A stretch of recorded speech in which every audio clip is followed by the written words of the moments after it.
On est réunis ce soir pour parler d'une situation grave, d'une crise historique, la crise ukrainienne. Et je tiens vraiment à remercier le nombre de participants ce soir. Il y a eu plus de 350 inscrits.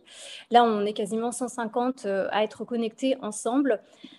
Donc cette situation est grave, elle est historique et il nous semblait vraiment nécessaire de nous réunir pour évoquer à la fois les dernières informations en date, puisque la situation évolue très vite, et également surtout pour analyser ces faits. Si le temps nous le permet, nous prendrons également 30 minutes de questions-réponses à 19h30 pour terminer cette discussion à 20h. Pour ma part, je m'appelle Alexia Luquet, je suis consultante chez Comstrat et donc j'animerai cette discussion qu'on a pu organiser grâce à nos 4 partenaires que je tiens à remercier, le Mouvement européen France, Harris Interactive, la Chambre américano-européenne de commerce Paris et Sciences Po Alumni. Le président de Sciences Po Alumni, Bernard Elgoul, est d'ailleurs parmi nous. Et avant de commencer cette discussion et de vous présenter les 6 intervenants, je vais donner la parole quelques instants à Bernard Elgoul. Je crois que vous avez un message à faire passer, et notamment aux alumni ukrainiens. Alors, ne vous inquiétez pas, dans la salle à côté de moi, un tableau vient de tomber, mais tout le monde va bien.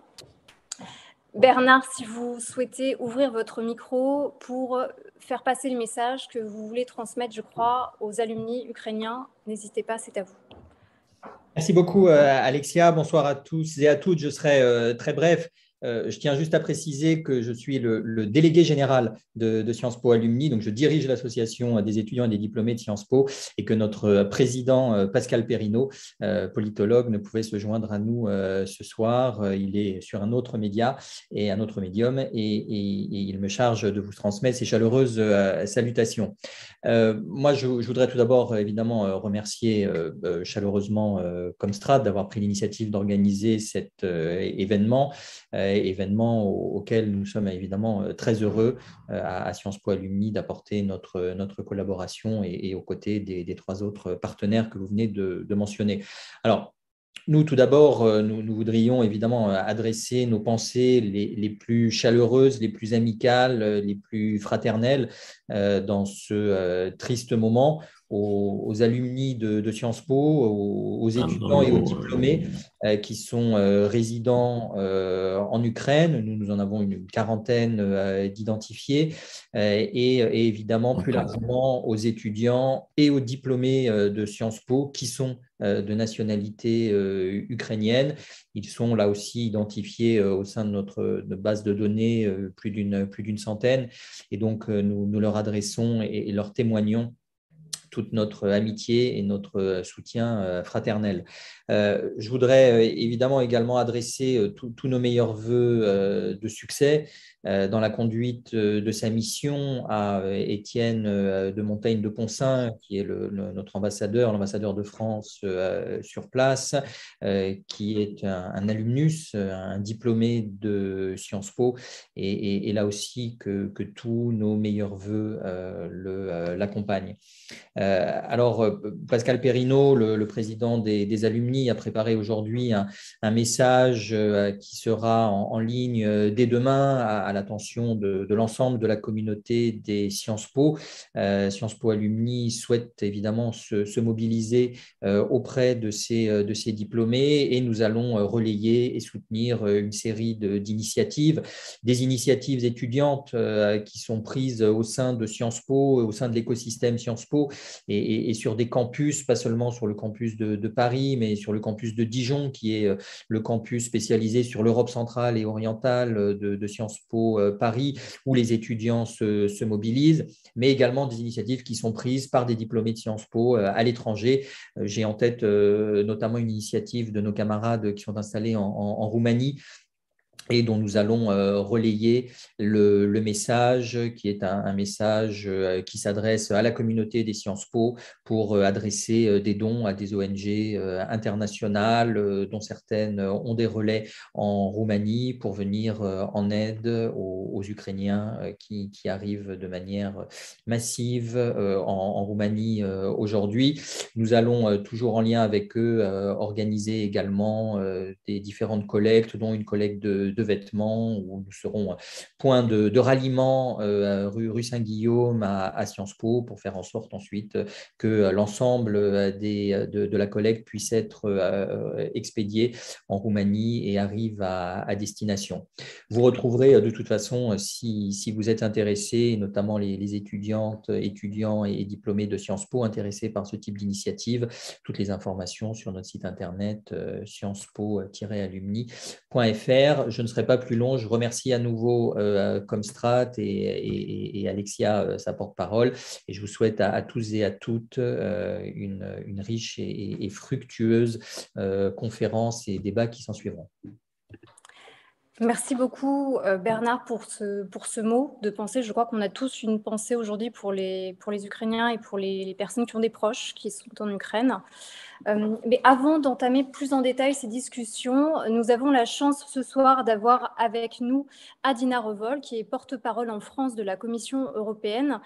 Et avant donc d'entrer dans le détail de cette conversation, je crois, Adina, que vous souhaitiez prendre la parole pour introduire cette discussion et vous souhaitiez rappeler qu'aussi tragique soit-elle, aussi terrible soit-elle la situation, aujourd'hui on est vraiment à un moment charnière de l'histoire européenne et vous souhaitiez peut-être expliquer pourquoi, selon vous, aujourd'hui l'Europe existe plus qu'elle ne l'a jamais fait auparavant. Adina, est-ce que vous m'entendez? Oui, je vous entends parfaitement. Oui. Merci beaucoup, Alexia. Merci beaucoup pour l'invitation et merci à tous ceux qui sont connectés ce soir. Merci pour votre intérêt pour l'action européenne en Ukraine. Alors, effectivement, nous avons la guerre en Europe. La guerre est revenue en Europe 30 ans après l'ex-Yougoslavie et 50 ans après Prague et puis après Budapest. Donc, moi, je suis née en Transylvanie, en Roumanie, et j'ai vécu de très loin la guerre en ex-Yougoslavie. J'étais enfant, j'ai vécu en Transylvanie, pas très loin de Timișoara, et je dois dire que ça m'a marqué à vie les images que je voyais à la télé et puis les expériences de guerre que j'entendais. Donc, ce sont donc la réalité de la guerre, et là, la guerre est revenue en Europe. Et puis, on a tous vu ce week-end, et puis depuis 6 jours, les images de personnes qui ont fui, les images des gens qui sont enterrés dans les stations de métro. Ce sont des images qui marquent. Mais il s'agit en fait aujourd'hui, au-delà de l'émotion, il s'agit d'un moment de vérité pour l'Union européenne et pour le monde en fait. D'un côté, il y a un affrontement entre deux mondes, un monde démocratique avec des valeurs, avec la liberté, et d'autre côté, il y a un monde où règne la loi du plus fort. Donc c'est un monde, donc il y a un affrontement entre les démocraties et puis les régimes autoritaires. Et ce qui se passe en Ukraine, en fait, cache notre sort, en fait, c'est notre sort qui est en jeu. Et nous nous sommes mobilisés comme jamais dans l'histoire de l'Union européenne. En 6 jours, nous avons non seulement coordonné entre nous des actions inédites, sans précédent, mais nous avons coordonné avec l'ensemble de nos partenaires internationaux. Donc aujourd'hui, il y a 30 pays au monde qui représentent la moitié de l'économie mondiale, qui sont derrière les sanctions sans précédent prises par l'Union européenne. Si Poutine et son régime cherchaient à affaiblir, à diviser l'Union européenne et la communauté internationale, c'est exactement le contraire qui s'est produit.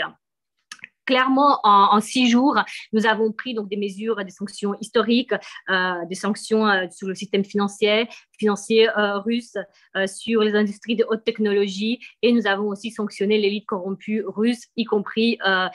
Poutine et M. Lavrov. Et nous avons donc pris une mesure historique, nous avons bloqué les transactions de la Banque centrale russe. C'est très important parce que ça paralyse en fait les milliards de réserves d'échange dont dispose M. Poutine, et concrètement, ça coupe le financement de la guerre. Nous coupons aussi les principales banques russes du réseau SWIFT, et nous faisons en sorte que la Russie n'ait plus accès à des industries en fait, pour moderniser son réseau de raffinerie qui est très important, et aussi pour moderniser son industrie et sa flotte aérienne. Nous avons aussi, bien sûr, fermé l'espace aérien européen, y compris pour les jets des oligarques. Nous avons aussi aujourd'hui, de manière inédite, suspendu les licences dans l'Union européenne de la machine de propagande du Kremlin, donc autour de Russia Today et de Sputnik. Et bien sûr, ce sont des mesures économiques dont je veux parler, mais il y a aussi des mesures inédites dans l'histoire de l'Union européenne en matière de défense. Nous avons progressé en 6 jours, plus qu'en 20 ans de construction de politique de défense européenne. Pour la première fois dans l'histoire de l'Union européenne, nous allons mobiliser le budget européen pour l'achat des armes pour l'Ukraine, qui est un pays attaqué. Et sans oublier donc ces mesures de défense qui sont historiques, les sanctions historiques, nous avons aussi pris des mesures humaines. C'est la solidarité humaine qui s'est manifestée en Pologne, en Hongrie, en Roumanie, en Slovaquie pour accueillir les 500 000 réfugiés ukrainiens. C'est cette solidarité humaine dont je peux vous en parler parce que dans ma petite ville d'Oreshti en Transylvanie, qui est à quelques 300 kilomètres de la frontière avec l'Ukraine, des gens se sont mobilisés pour aller aider à la frontière les Ukrainiens en besoin. Et aujourd'hui, la présidente de la Commission européenne a proposé devant le Parlement européen de créer, d'enclencher au niveau de l'Union européenne un statut sûr pour les réfugiés ukrainiens, ce qui leur donne en fait un accès à l'enseignement, un accès à la santé et à l'emploi dans l'Union européenne. Donc clairement, nous vivons un moment charnière de notre histoire, de l'histoire de l'Union européenne et même dans l'histoire du monde. La sécurité qu'on considérait comme acquise ne l'est plus et nous devons la défendre. Et effectivement, l'Union européenne a été un projet de paix et pendant longtemps, nous avons connu la paix dans l'Union européenne, mais aujourd'hui, on voit que cette paix, cette sécurité ne sont plus acquises, donc nous devons tout faire pour les défendre. Le courage de l'Ukraine est une source d'inspiration et ce courage de la population ukrainienne, du président Zelensky, du gouvernement ukrainien est une source d'inspiration et en fait, ils défendent non seulement l'Ukraine, mais ils défendent des valeurs universelles et l'Union européenne est aujourd'hui avec eux et continuera à être avec eux. Adina, je crois que vous venez de dresser les grandes lignes finalement de cette conversation qu'on va avoir, puisque oui, on est vraiment à un moment charnière. On va au cours de cette conversation entrer dans le détail de plusieurs points que vous avez abordés.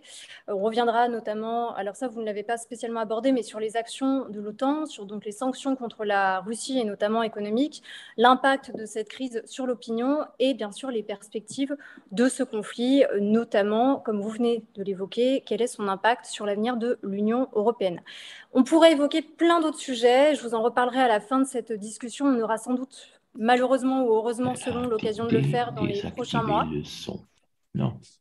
Oui, alors pour les personnes qui nous rejoignent en cours, ça n'a rien à voir. Ça n'a rien à voir avec notre son. Parce que nous vous entendons. Parfait. Donc, nous allons évoquer ces différents points. Tel qu'on l'a aussi sur le mobile. Des personnes ont laissé leur micro ouvert, mais ça risque d'arriver en cours de discussion, parce que des personnes vont nous rejoindre en cours de soirée, mais on s'adaptera bien sûr. Donc, on va évoquer ces différents points ensemble. Adina Revol, merci d'avoir été avec nous. Vous devez nous laisser, à cause de votre agenda, bien sûr, très chargé en ce moment.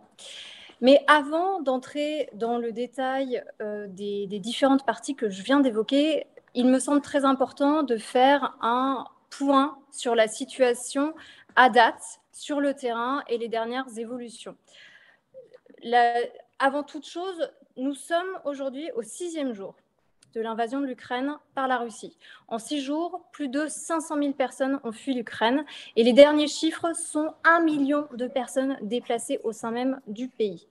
Et autour de ce lot d'informations, de chiffres, on a tous, je crois, été submergés par des informations et c'est parfois difficile de démêler les points essentiels et c'est pour ça qu'on est ensemble ce soir pour en parler. Donc, je vous propose de faire d'abord un rapide point à date avec vous, Yves Bourguillon, qui suivait ce conflit pour les Échos. Je vais présenter également les autres intervenants qui sont là avec vous ce soir. Vous, Yves Bourguillon, vous êtes journaliste au service international des Échos, spécialiste de l'ex-bloc de l'URSS et vous êtes écrivain spécialiste du dossier des armes de destruction massive.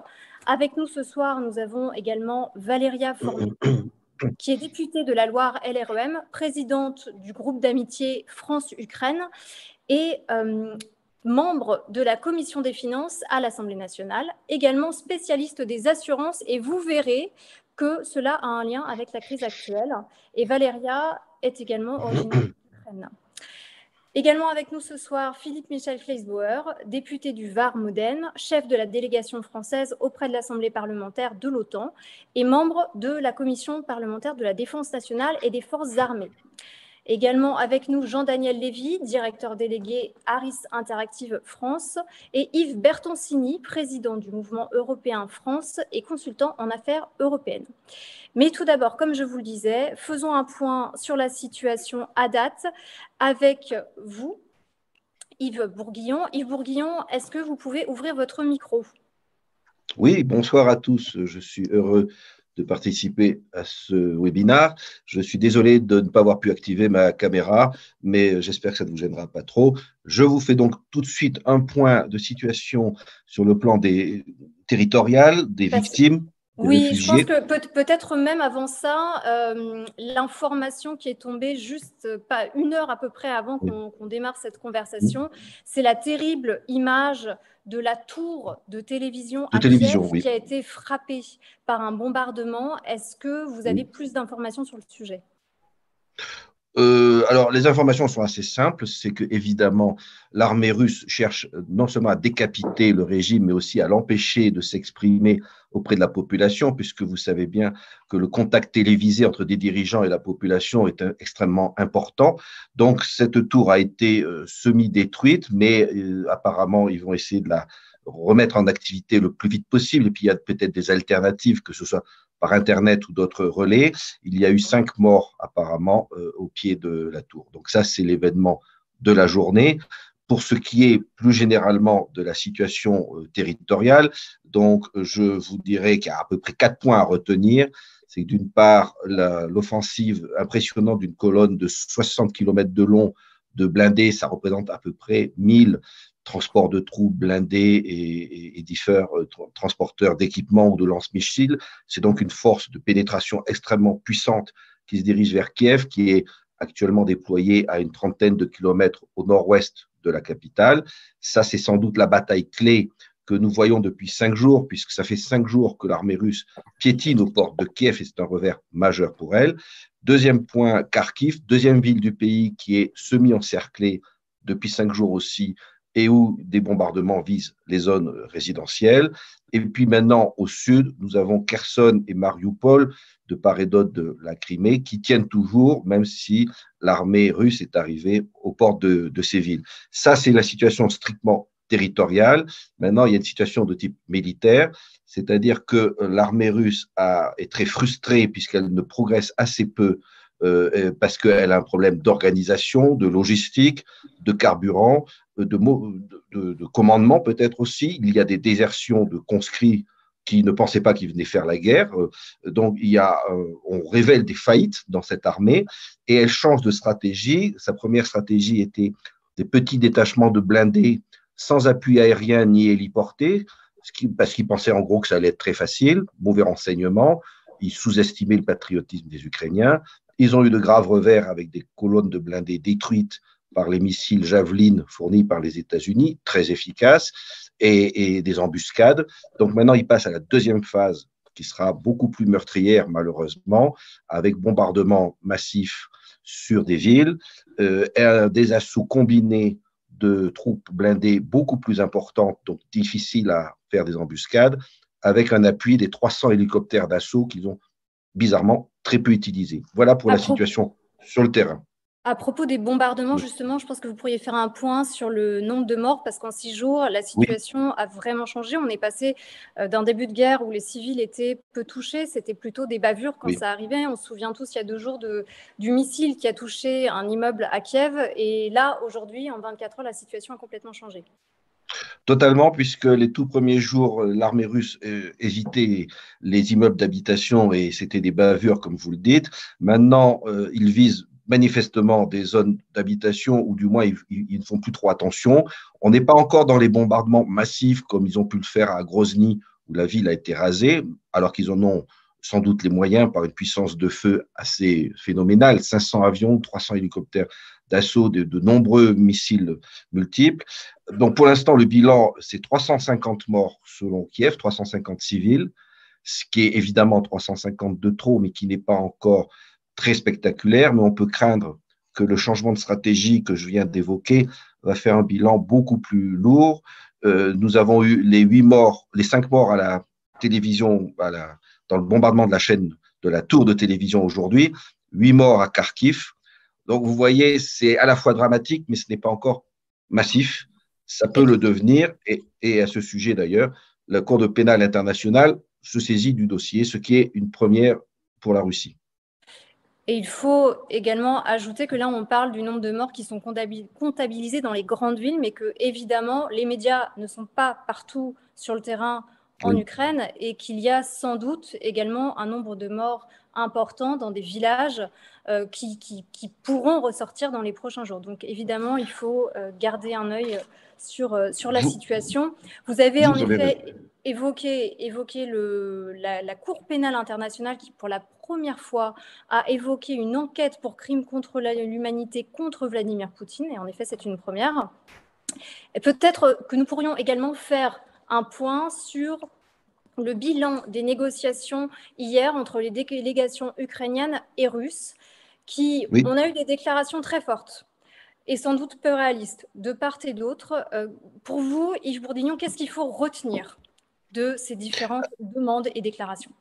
Volontiers. Je termine juste rapidement sur les victimes. Il y a aussi les réfugiés que vous avez évoqués. Donc, le dernier pointage qui vient d'être communiqué par le commissariat aux réfugiés, c'est 677 000 réfugiés, dont les 2 tiers en Pologne et le reste en Hongrie, dans les pays limitrophes, Hongrie, Moldavie, Slovaquie, Roumanie. Ça, c'est la situation humanitaire. Maintenant, la situation politique que vous venez d'évoquer, c'est des négociations qui, à vrai dire, sont un dialogue de sourds, puisque, je vous rappelle, les positions de Poutine, c'est que l'Ukraine reconnaisse l'annexion de la Crimée, que, deuxième point, une dénazification du régime.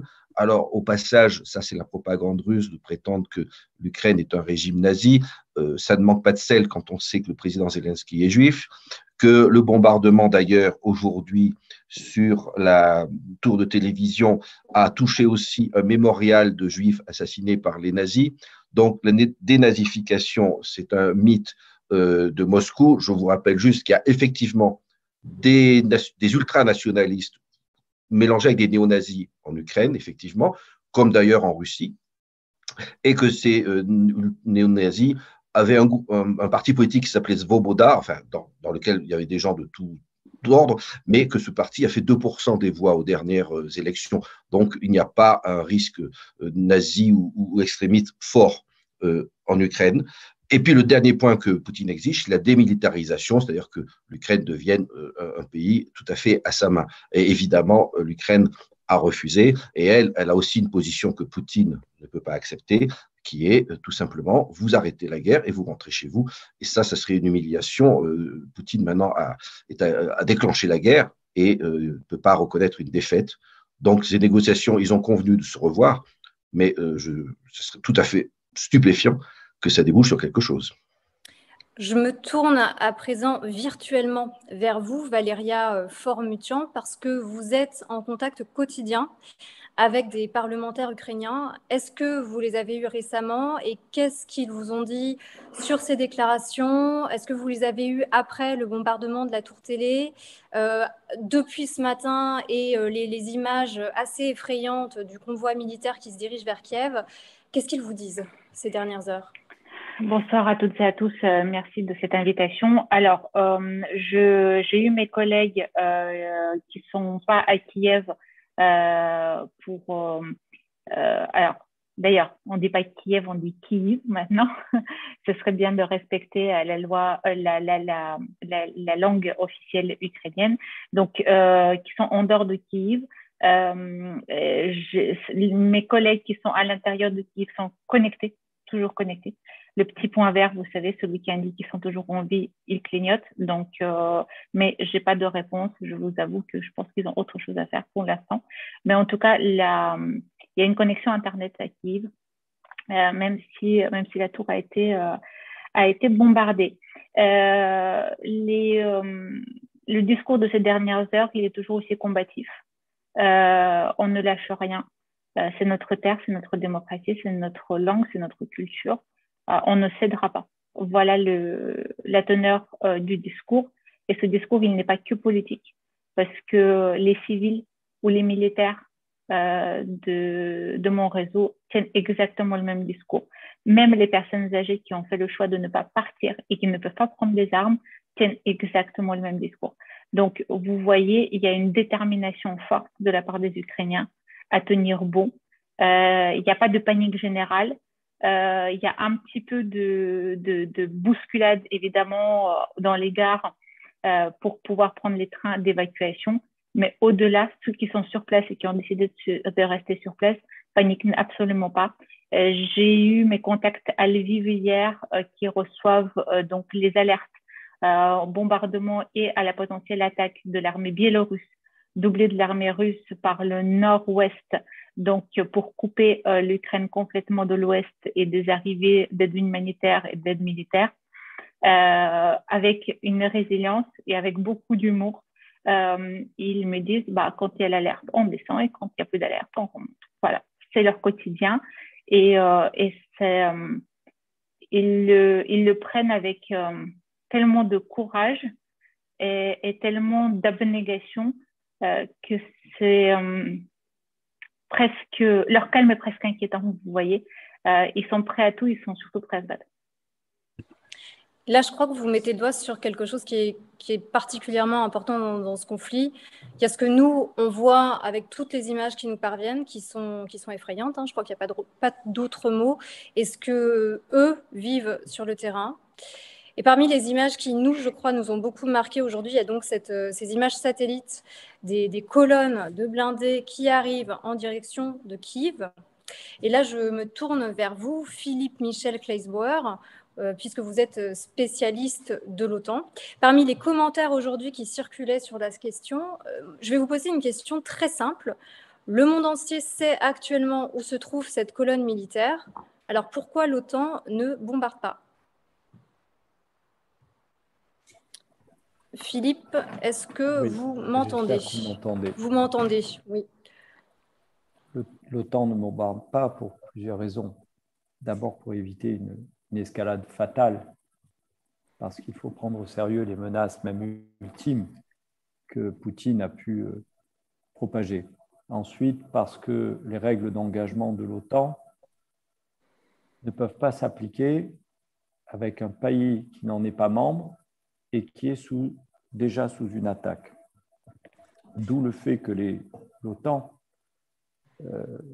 développe des sanctions économiques de manière à juguler l'offensive de Poutine et essayer d'obtenir des résultats avec ça. J'ai fait une visio il y a 2 jours, c'était dimanche, pardonnez-moi, je n'ai plus la notion des jours et des nuits, avec la moitié des chefs de délégation, des délégations à l'Assemblée parlementaire de l'OTAN, comme je le suis, vous l'avez précisé tout à l'heure, et le chef de la délégation de la paix OTAN ukrainien, qui s'appelle Yegor Tcherniev. Et celui-ci nous disait, texto, nous avons besoin d'aide, nous avons besoin d'armes, mais nous avons surtout besoin que vous preniez ces sanctions économiques et que vous arriviez à mettre la Russie sous embargo. C'est vraiment ce que réclamaient les Ukrainiens il y a 2 jours. Je suis aussi membre On viendra d'ailleurs justement aux sanctions économiques jusqu'à... Je ne vous entends plus. Vous m'entendez? Oui, maintenant oui. Et parfait. Je suis aussi membre du Conseil interparlementaire OTAN-Ukraine, où je siège avec Ruslan Stefanchuk. Vous avez vu aujourd'hui sur les images, puisqu'il est à côté de Zelensky au moment de la signature de cette demande historique d'adhésion à l'Union européenne. Ces mêmes canaux nous envoient les mêmes informations. Aidez-nous avec des armes, aidez-nous en jugulant Poutine. Et je m'inscris complètement dans ce que disait Valéria Moutanfort tout à l'heure, qui est la présidente de notre groupe d'amitié. Et je suis heureux d'être un de ses coéquipiers. Elle nous avait amenés dans le Donbass, sur la ligne de front à Kramatorsk et à Advika, quand peu de temps après qu'un autre parlementaire ou un ancien parlementaire ait amené une délégation, lui, en Crimée. Il s'agissait de M. Mariani, et qui avait amené des politiques français en Crimée. Valéria avait décidé de mener une contre-offensive et d'amener des parlementaires dans le Donbass pour montrer que nous étions du côté des Ukrainiens. Et c'est cette bravoure des Ukrainiens, c'est cette capacité de résistance de ce peuple. Et regardez la carte avec un zoom arrière, la taille de l'Ukraine à côté de l'immensité de la Russie. Cette résistance, elle est valeureuse, et cette résistance, on doit la soutenir, et elle sera in fine victorieuse, même si on va passer par des moments difficiles, parce qu'on voit que Poutine est dans l'escalade. On s'est réveillés tous jeudi matin dernier avec ces images où on avait appris que dans la nuit, il avait bombardé des civils, des immeubles. Des gens ont été réveillés par le son du canon. Certains ont perdu la vie à ce moment-là, nombreux ont perdu leur vie, et les autres ont vu des lieux qu'ils connaissaient ravagés, dévastés par des bombes. Ils tirent sur des civils. On n'est pas là dans un affrontement entre militaires ou des bâtiments de marine, où on ne bombarde pas une base aérienne, on ne bombarde pas des positions militaires, non. Là, cette nuit-là, et depuis 6 jours, vous l'avez dit, on bombarde des civils. C'est ce que nous avons vu en Syrie, à Alep, à Palmyre, à beaucoup d'endroits comme ça. Donc, ce qui se passe est inacceptable. Le monde entier ne l'accepte pas. Et on voit que même des Russes dans la rue, et on en est à 1500, il faudrait faire le compte là-dessus aussi, mais 1500 personnes emprisonnées pour avoir manifesté leur opposition à cette façon de faire. Et nous l'avons vu aussi peut-être autour de cercles de Poutine. Vous avez tous vu ces images la semaine dernière où il exige de ses ministres ou chefs du renseignement de dire ce que lui a envie d'entendre. Et on voit le désarroi sur ces hommes qui sont autour de lui, qui comprennent que la situation est grave et qu'il n'est peut-être pas complètement dans la maîtrise froide de ce qu'il fait. Et ça nous rappelle l'Iliade de Homère. Vous l'avez tous lu, quand il dit « Et ils se turent, tous gardèrent le silence. Ils avaient honte de refuser le combat, et ils avaient peur d'accepter. » Et gageons que cette révolte-là et cette compréhension du fait qu'on est dans une escalade incompréhensible et inacceptable pousse, y compris même des gens autour de Poutine, à faire ce qu'on appelle une révolution de palais. Je sais que ce n'est pas simple à imaginer, mais je crois en l'homme et je crois que c'est toujours possible. Et c'est pour ça que je m'associe à ce que disait Valéria, je m'associe à cette bravoure des Ukrainiens et de tous ces peuples qui, à l'unisson, vont appeler à la chute de cet homme qui est Poutine. Vous avez prononcé le mot escalade, et je crois que je dois vous libérer parce que vous devez partir dans une autre réunion. J'aime pas ça. Pardonnez-moi, je n'aime pas ça, partir comme ça, mais je suis avec des parlementaires qui m'attendent et j'en suis vraiment navré. Et pardonnez-moi de partir juste après m'être exprimé. Merci pour votre analyse. On va la compléter et la poursuivre avec vous, Yves Bourdillon, notamment justement sur ce mot que vous avez prononcé d'escalade, parce que c'est également un des points clés de ces derniers jours. Yves Bourdillon, vous qui connaissez très bien du coup le dossier des armes de destruction massive, est-ce que le monde doit prendre au sérieux Vladimir Poutine lorsqu'il nous menace avec des armes de destruction massive, des armes nucléaires? Et d'ailleurs, de quelle arme Poutine parle exactement? Le prendre au sérieux, forcément, puisqu'il prouve depuis 5 jours qu'il est prêt à faire des choses que la plupart des gens croyaient impensables. Donc, une escalade a déjà lieu avec l'utilisation d'armes thermobariques aujourd'hui, qui sont des armes qui proposent une onde de choc avec une température qui bouffe tout l'oxygène sur des centaines de mètres et met une température de 3000 degrés, qui sont des armes épouvantables. Donc, déjà, il monte d'un cran. Et puis maintenant, il y a l'arme dont vous parlez, elle a déjà été utilisée, par exemple? Oui, apparemment, oui, il y a des témoignages un peu compliqués à recouper, mais en tout cas, il y a des missiles thermobariques qui ont été capturés par les Ukrainiens. Donc, il y a des photos de batteries thermobariques et il semblerait qu'il y ait eu au moins un tir de missiles thermobariques qui est quelque chose au-delà de tout ce que l'on pratique actuellement. Puis maintenant, évidemment, il y a les vraies armes de destruction massive qui sont ce que vous évoquez, le nucléaire, et que Poutine a déjà évoqué jeudi de manière allusive en disant ceux qui voudront interférer, il n'a pas précisé ce que ça veut dire, d'après lui, interférer militairement ou par des sanctions, s'exposeront à des conséquences qu'ils n'ont jamais vues. Tout le monde sait décoder que ça veut dire nucléaire. Ce à quoi d'ailleurs le ministre des Affaires étrangères française a eu raison de répliquer. Bon, s'il parle de nucléaire, nous rappelons quand même que l'OTAN en a aussi pour rappeler la grammaire de la dissuasion. Si vous déclenchez le feu nucléaire, vous aurez une riposte du même ordre. Poutine en a remis une couche, si vous me passez l'expression, en disant je demande la mise en alerte des forces de dissuasion. Alors, ça a l'air très spectaculaire. À vrai dire, ça correspond, semble-t-il, au fait qu'on est au degré 2 par rapport au niveau standard. On passe au deuxième niveau d'alerte. Il en reste encore encore un niveau d'alerte rouge, on va dire. Et puis le quatrième niveau, ça, c'est la guerre. Le niveau 3, donc, n'est pas encore atteint et n'a été activé qu'une seule fois par les Russes et une seule fois par les Américains. C'était lors de la crise des missiles de Cuba en 1962. Donc là, effectivement, il veut nous intimider. Et la question, c'est est-ce que, alors évidemment, ça marche très bien, visiblement, vu que tout le monde ne parle que de ça.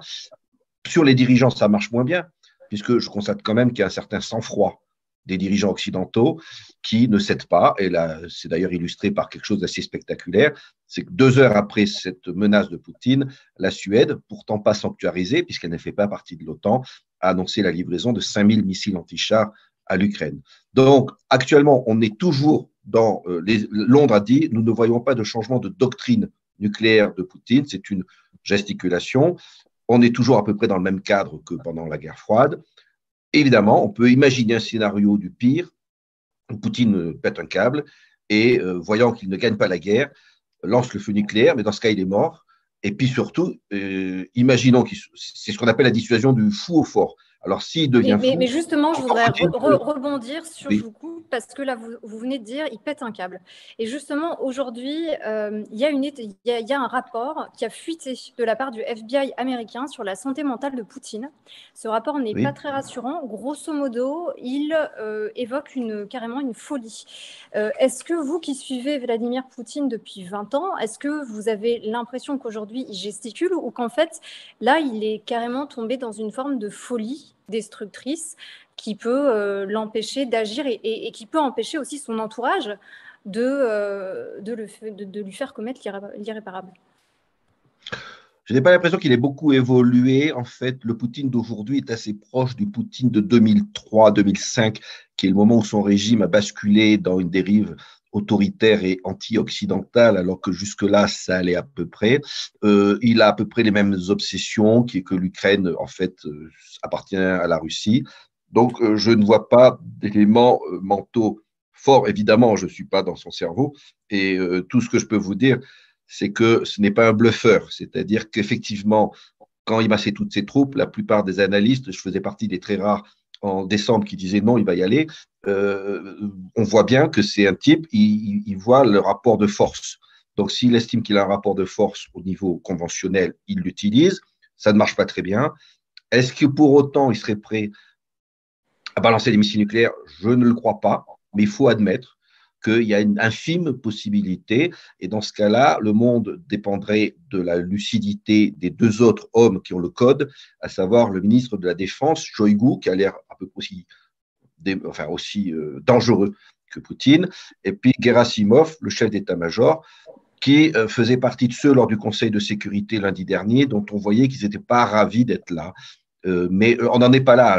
Je ne pense pas que Poutine va aller plus loin sur le plan des armes de destruction massive.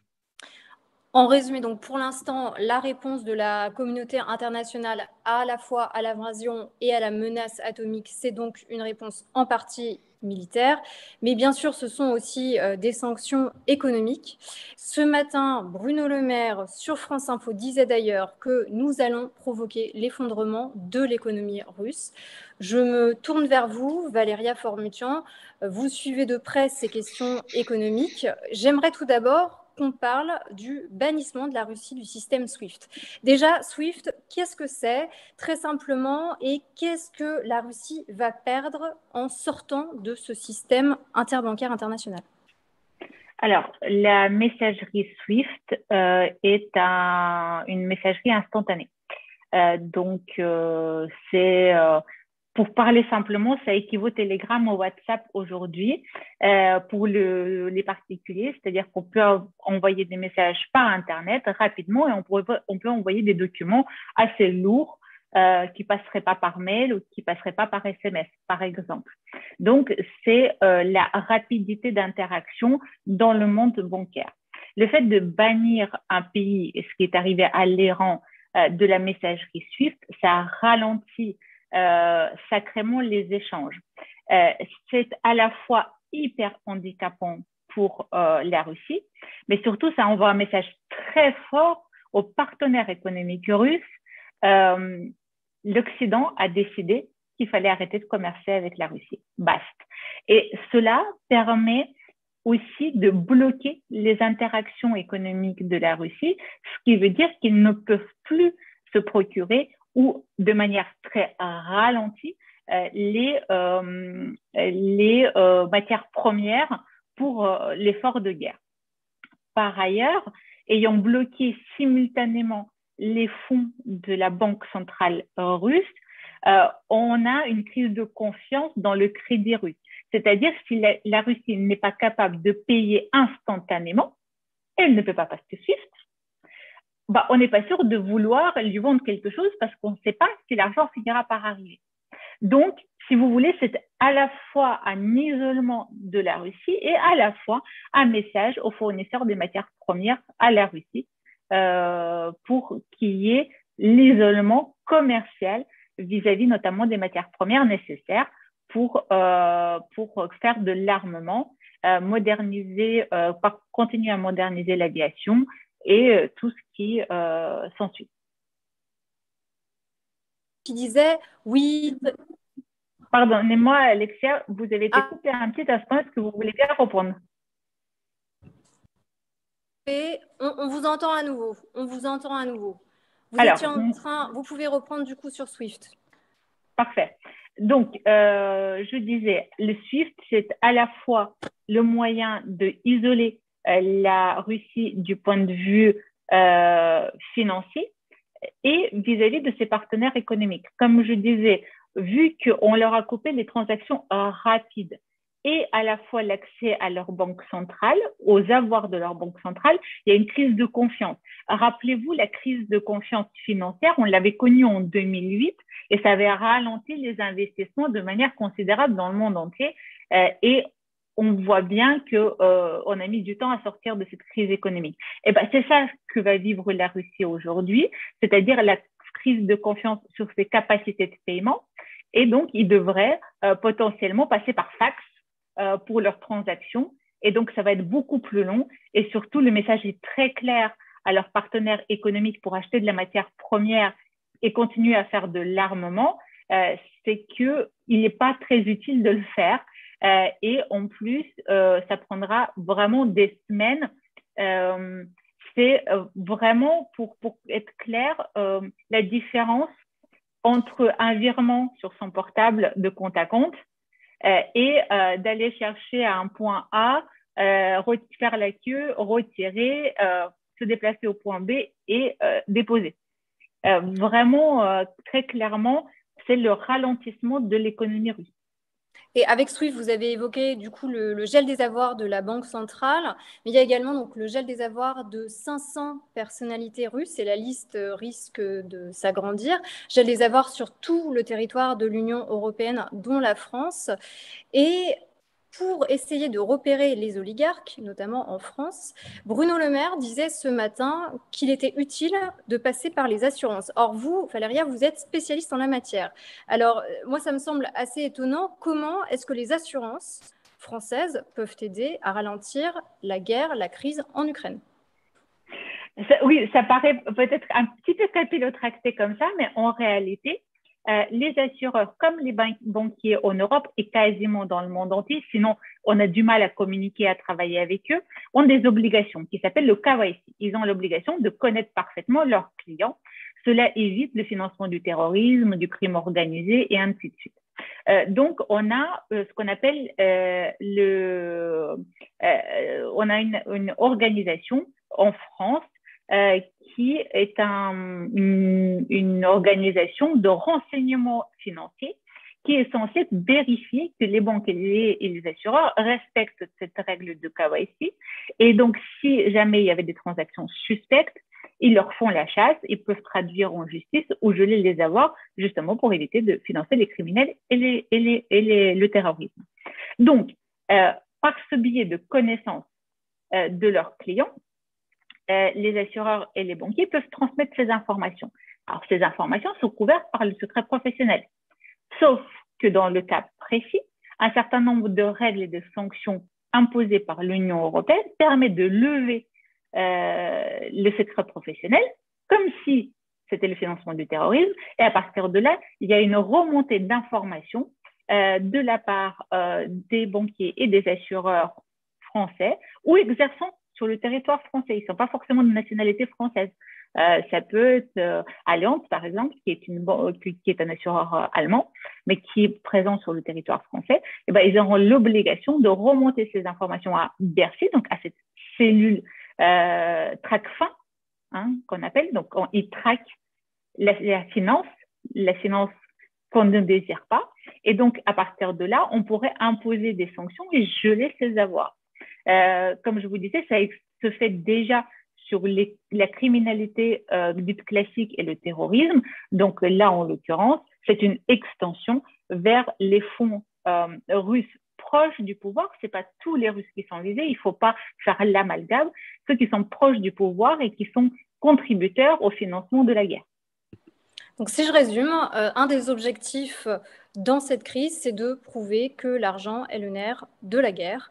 Reste à savoir, premièrement, si ces mesures vont être efficaces à court et moyen terme, et reste également à savoir ce qu'en pense l'opinion publique, et notamment l'opinion française, puisque là, aujourd'hui, ce 1er mars, on est à 1 mois et 10 jours du premier tour de l'élection présidentielle.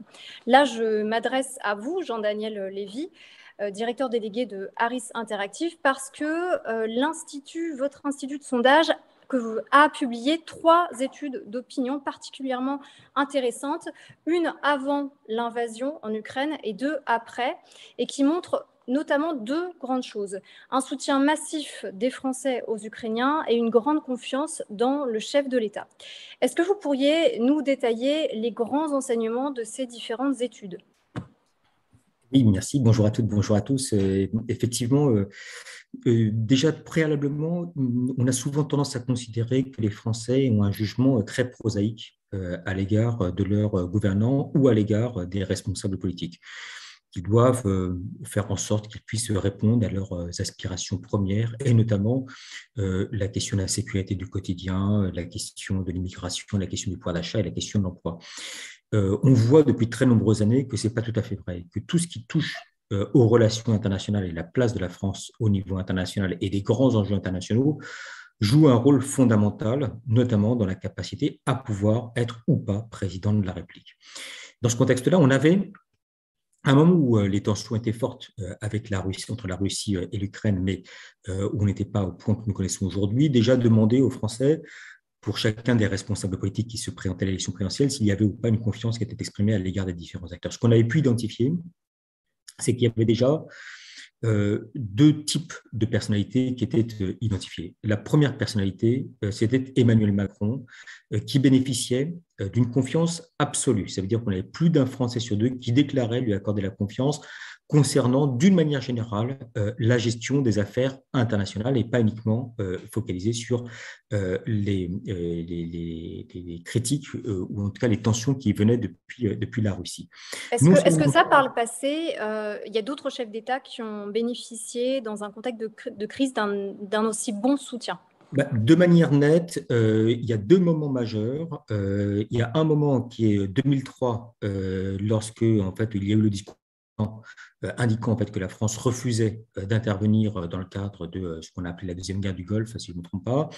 Et puis également, même si ça a été mal interprété, lorsque il y a eu 60 chefs d'État qui sont venus en France après les attentats de janvier 2015 autour de François Hollande, et on a souvent vu en fait cela comme étant une volonté des Français de se réunir derrière le président de la République. C'était pas ça, c'était la reconnaissance que la France était la capitale internationale de la lutte contre le terrorisme, et que même après les attentats de 2001, il n'y avait pas eu une telle mobilisation au niveau international qui s'est déroulée à New York alors qu'elle a eu lieu en France pour des raisons qui étaient des raisons différentes. Donc, c'est deux moments, en fait, en tout cas, qui historiquement, moi, je peux avoir en tête. Donc, il y a une forme de regard positif à l'égard d'Emmanuel Macron, et ce qui nous avait frappé, c'est que même les électeurs de Valérie Pécresse et les personnes qui étaient plutôt à droite sur l'échiquier politique déclaraient qu'il y avait une confiance absolue à l'égard du président aujourd'hui en place.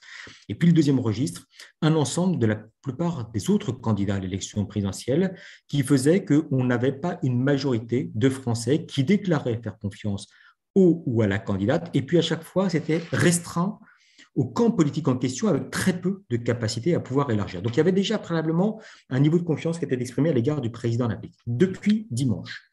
Mais alors, est-ce qu'au regard de ces études, on peut dire là aujourd'hui que l'élection présidentielle, elle est déjà pliée?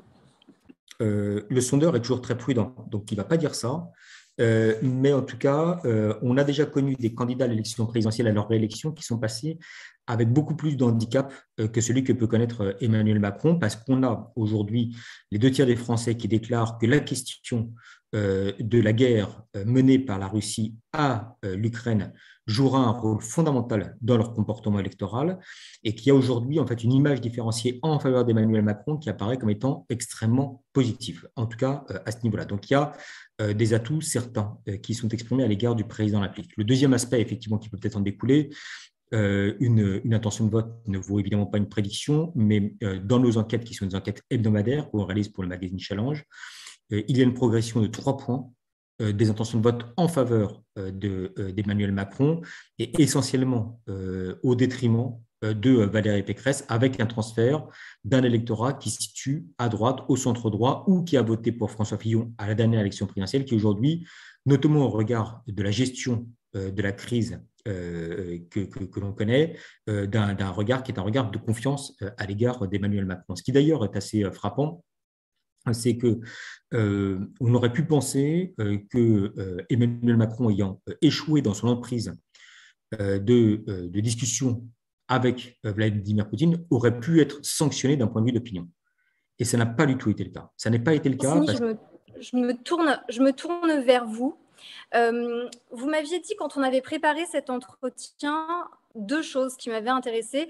Pour vous, le conflit allait se terminer soit avec une option biélorusse, soit un scénario géorgien. Est-ce que vous pourriez un petit peu expliciter cette analyse? Oui, bonsoir à toutes et à tous. Donc, on passe des sondages présidentiels à la géopolitique, mais merci pour ces échanges du coup très divers et très, très riches. Bon, ce qui a été loué, c'est d'abord l'héroïsme. Pour faire Je ne vous entends pas très bien. Lien, j'aimerais bien vous entendre aussi une phrase en amont sur le... Ah, non, vous ne m'entendez pas très bien. Est-ce que vous m'entendez, Yves? Non, là, vous laguez aussi. On a des petits soucis de connexion. On reprendra... Est-ce que vous m'entendez à nouveau, Yves? Oui, très bien. Oui, très bien, très bien. Pour faire le lien entre les deux, peut-être vous, de votre côté, parce que là, on parlait d'une opinion française.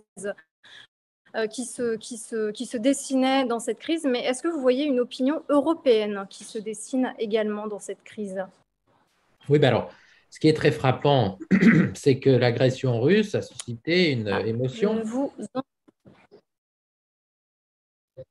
Moi, je vous entends très bien, mais bon. On vous entend aussi.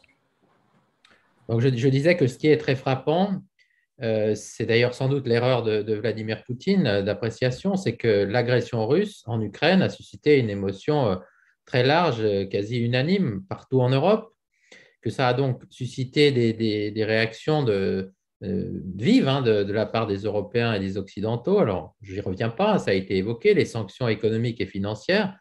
Bon, faut-il encore qu'elles portent leurs fruits sur la durée, hein? Donc, il y a une course de vitesse avec les interventions militaires sur le terrain, une solidarité humanitaire, l'accueil des réfugiés qui semble assez accepté dans les pays d'Europe centrale et même au-delà, des livraisons d'armes militaires.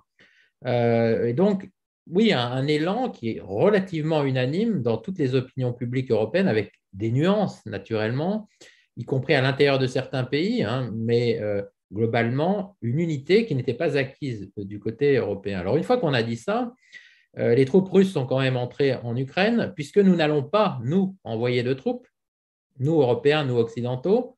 Il y a quand même un rapport de force qui est tout à fait déséquilibré.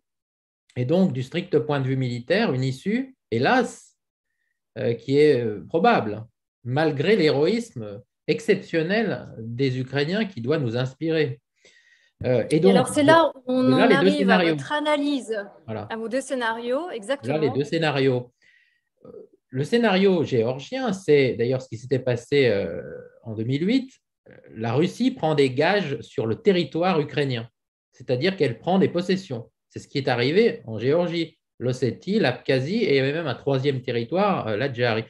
Et les troupes russes restent là, mais le pouvoir central en Géorgie est indépendant. Donc c'est une souveraineté limitée, mais il y a quand même une vie démocratique, politique qui est préservée. Il y a d'ailleurs en ce moment en Géorgie, récemment, qui est franco-géorgienne, qui est très pro-européenne, très pro-occidentale, et puis un gouvernement qui, lui, est beaucoup plus pro-russe.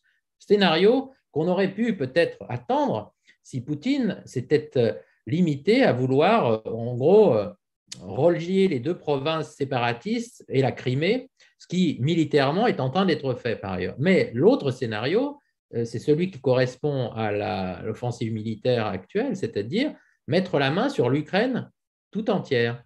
Ça, c'est le scénario biélorusse, c'est-à-dire effectivement avoir une Ukraine dans le giron, comme Loukachenko, qui est un dictateur, et dans le giron de Moscou désormais.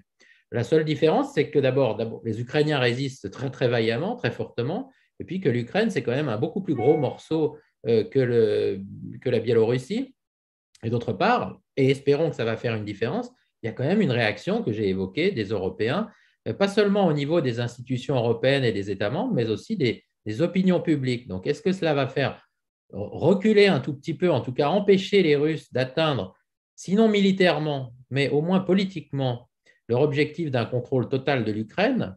Bien, il faut le souhaiter. Mais ce qui est sûr, et je voudrais quand même dire cela aussi, c'est qu'on vit des heures à la fois héroïques et sombres. Moi, ça m'évoque la guerre en ex-Yougoslavie, effectivement. Et j'ai encore en tête les images, mais je dis bien les images, en fait, à l'époque, c'était des sons. Le siège de Vukovar, vous voyez, Vukovar, une ville martyre, et on entendait à la radio, mais du coup, les images, c'est ce que nous nous imaginions. C'était fort, mais Vukovar a fini par tomber parce que le déséquilibre des forces était trop fort. Et c'est quand même hélas, ce à quoi on est en train d'assister en ce moment, même si, et il faut le souligner, il y a eu une réaction forte, vive, massive des Européens et des Occidentaux pour à la fois aider l'Ukraine et sanctionner la Russie parce que l'agression russe est inacceptable.